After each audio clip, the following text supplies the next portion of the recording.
Hello YouTube, back today finally making another video. You might notice a little bit more clear. I'm actually shooting it on my camera today, not my iPad.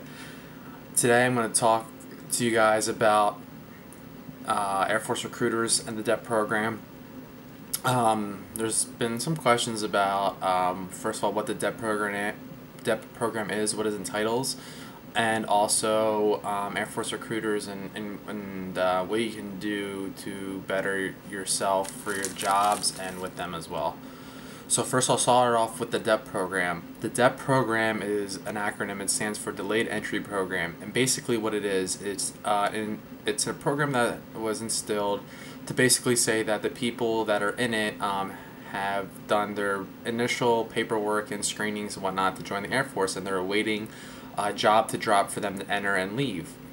So during that program, which is run by your recruiter, each recruiter has their own DEP with their DEPers in it, basically people that join the Air Force and are waiting to leave. In that program, you're just gonna, learn the basics. You're gonna have things that your recruiter might want you to do physically or memorize, such as, a head start on learning the ranks, the small stuff that's going to help prepare you for basic training, which memory work is not a lot because chain of command always changes, especially in your squadron and all that stuff, and you don't know what squadron you're going to.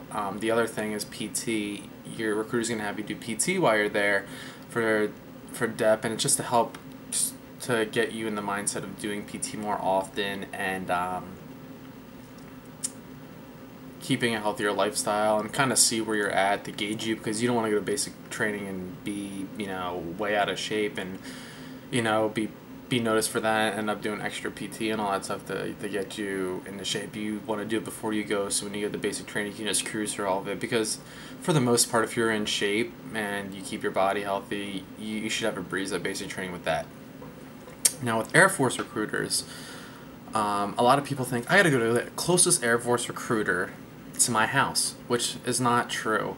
You can go to any Air Force recruiter that you want to. You might know an Air Force recruiter that you've met before who you feel more comfortable talking to. So you can go to them. You can go to anyone you want to. Some areas might have offices that are closed because they're not getting a lot of people, so they might have an office but nobody's manning it. Or they might be changing out recruiters as well, which might not be in an office close to you, so you can go to any Air Force recruiter. There's another suggestion that I have with coming to Air Force recruiters, and it deals with your job. I guarantee that everybody who's watching this video has explored Air Force jobs and what they want. If you are dead set on getting a job, you can call recruiters and see if they have those job slots available. They might have it, up for grabs. But remember, there are other people that are looking to just get in as well. When I came into the Air Force, I was looking to be a loadmaster, and I called around to 4 different recruiters in my area, and one had the job. Unfortunately, my hearing was a little bit, not the greatest in the world, so that disqualified me from that job. But they did have it, and he was going to offer that to me, to leave, because other people are holding out for other jobs. So if you call around and say, I want, munitions systems or something, and you call around and somebody has it, they might offer it to you, as long as your scores and all your other medical stuff, it allows you to do that. Now, a little bit along the lines with that, if there's anything at MEPS that sets you back and doesn't get you the job you want, don't worry about it, because when you get in the Air Force, a lot of stuff is waiverable. Hearing, some other stuff is waiverable for jobs for people to do, so don't get too bummed out about it. Now with Air Force recruiters, a lot of people are a bit scared about them, and what if they're gonna lie to you and all that. And for the most part, Air Force recruiters are good guys. Air Force recruiters come from career fields all over the Air Force, so they all have a little bit different backgrounds, so they're all going to be a little bit different. It's not like you come in your Air Force recruiter for 20 years. It's a special duty assignment, so a lot of those guys are going to have experiences in different areas, which is nice, because then if you meet up with more than one recruiter, you can get kind of an experience of, you know, a little bit of everybody else. You know, don't be afraid of them. They're there to help you get into the Air Force and basically do the paperwork for it. But you got to prove that you want it. And my recruiter made me do that, you know. They're not going to put in all that work and time and effort in you if you're just going to be some dirtbag and end up wasting their time. And they're good at it. They know who's going to do that and who's not going to be. So, you know, I went to all the DEP meetings and, you know, whatever we had, and I went to the volunteer opportunities, you know, to help me out and all that stuff, and it ended up helping me, you know, a job came available and he offered it to me first. When it comes down to certain questions, Air Force recruiters may not have it. Don't be afraid to call another Air Force recruiter and ask them, or get in touch with somebody that you might know. You know, gaining information is great from as many Air Force people as you can get. Myself, other YouTubers that are putting on their experiences, Air Force recruiters, your Air Force recruiter, family members that are in there, friends, they're all going to have their experiences. You know, don't be afraid, like, going in there nervousness about seeing them, because they're there to, you know, you're volunteering to, you know, enlist in the Air Force and do the job that they're asking of you. So don't be afraid, because they're, you know, looking for the best of the best. And if you know you're one of the best of the best, then you won't ever you won't have a problem with that.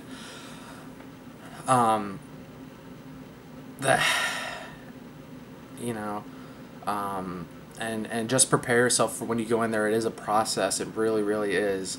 Paperwork wise, you know, the application is pretty thick. You know, you're giving the information that they're requesting from you. I would suggest taking it and then bringing it back to the recruiter, because there's a lot of stuff that you need to fill out, and just keep going with it. If something, you know, seems like you can't do it, you can, especially in the beginning. If you have an opportunity, take it. You know, it's the start of your career in the Air Force, whether it be 4, 6, 20, 30 years. You know, it's the start of it. And just make the best of it, because some of those guys that you are at your recruiter with are people that you might end up being with when you get to basic. Because when you guys all leave, you all leave at the same time, you all get the basic at the same time, and they put you in how you get there. I shipped with, actually all the guys from my DEP I ended up being in basic training with. And some of the guys that I was at MEPS with I ended up being in basic training with. So it was weird, but, you know, I already kind of had a few friends that I knew, which kind of helped me out, you know, when we were there. You know, if you're gonna enlist, the recruiters really know a lot. Now, if you're going to officer, they should be able to help you. There might be some things that they don't know, because they're enlisted.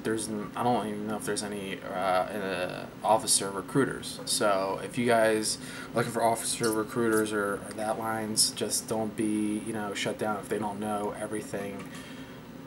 They should, because they're recruiters, but just don't be shut down. So for you guys shipping out, keep in shape, keep your heads up. You're gonna have a good time down at basic. If you're still starting a process, stick with it. It's gonna take a while, especially with downsizing and the people, you know, being patriotic and wanting to join the military. Just keep your heads up. And if you guys have any questions, leave them below, and I'll talk to you guys later. Bye.